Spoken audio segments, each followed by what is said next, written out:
In terms of numbers, there was nothing. What we had were what we already knew. We had the increases in national insurance, and we already have the 50% tax and the withdrawal of some pension tax relief.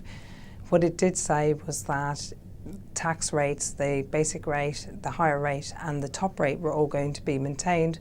What it didn't say was whether or not personal allowances would continue and what the bandings would be going forward, whether they would be frozen or whether they would be increased in line with inflation. Now, what the paper said was that they wouldn't put VAT on books, children's clothes and food. What it didn't say is that they would resist any increases in the future.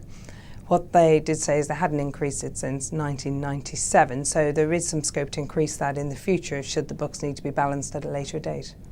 One of the ideas that was in there is the more employee share ownership, and this is something that has been pushed for quite a while, and it's having more John Lewis style businesses where you have employees taking a share in the business.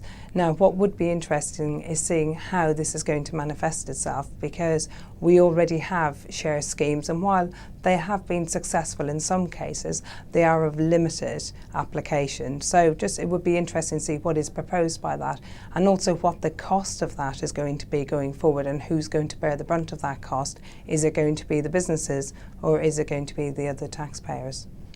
There wasn't any costing, and it's very difficult when you're putting ideas out there to have some figures to go with it.